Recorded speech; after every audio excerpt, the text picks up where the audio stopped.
मांगूर माशाचा मालट्रक राहाता पोलिसांनी पकडला। भारतात बंदी असलेला मांगूर माशांचा मालट्रक राहाता पोलिसांनी पकडला। या मालट्रकचा चालक व त्याचा सहकारी पोलिसांनी ताब्यात घेतला आहे।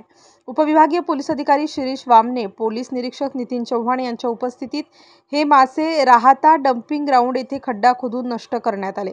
या 4.5 टन माशांची किंमत सुमारे 4.5 लाख रुपये इतकी आहे। राहाता पोलीस स्टेशनच्या हद्दीत दिनांक 6 जून रोजी रात्रीच्या वेळी जेव्हा आपली नाकाबंदी चालू होती, या नाकाबंदी दरम्यान आपल्याला एक ट्रक जाताना आढळून आला।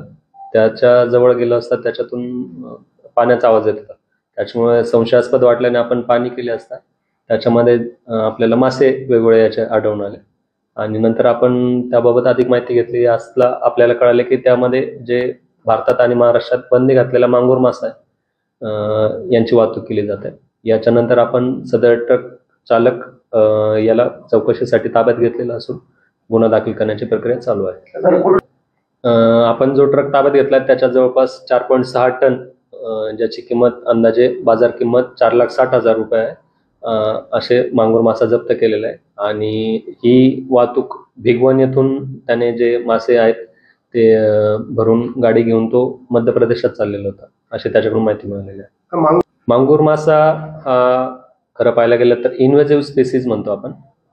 थोडक्यात सांगायचं तर समजा आपण गवत पाहिलं तर गवतामध्ये काँग्रेस ही जी प्रजात आहे ती प्रजात एकदा एका ठिकाणी ते झाड लागलं तर ते पसरत जातं मोठ्या वेगाने आणि बाकीच्या झाडांना वाढू देत नाही।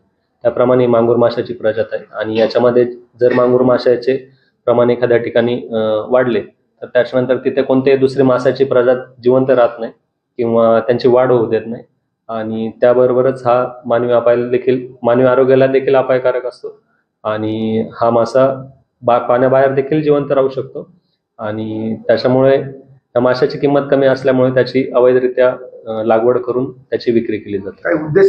हा जो मांगूर मासा आहे याचा उपयोग खाण्यासाठीच केला जातो आणि हा खाण्याच्या म्हणजे विक्री करण्याच्या उद्देशाने आणि खाण्याच्या उद्देशानेच त्याची वाहतूक केली जात होती। परंतु जे आम्ही माहिती घेतली त्याच्यानुसार सदरचा मासा आरोग्याला देखील धोकादायक असतो आणि त्याचप्रमाणे पर्यावरणाला देखील धोकादायक असतो। त्यामुळेच भारत सरकारने आणि महाराष्ट्र सरकारने यावर बंदी घातलेली आहे आणि अशा अवैध माशांची वाहतूक होत होती त्याच्यामुळे आपण त्यांच्यावर गुन्हा दाखल केलेला आहे आणि जे या माशाची लागवड करत होते जे त्याचे शेततळ्याचे वगैरे मालक आहेत त्यांच्यावर देखील गुन्हा दाखल करून जे याचा व्यापारी जो आहे त्याच्यावर देखील आपण गुन्हा दाखल करत आहोत। सध्या आपण दोघांना ताब्यात घेतलेला आहे आणि जे बाकीचे आरोपी त्यांचे देखील आपण शोध घेण्यासाठी पथके रवाना केलेले आहेत। हा मासा जो आहे तो स्टार न्यूज ब्युरो, नाशिक।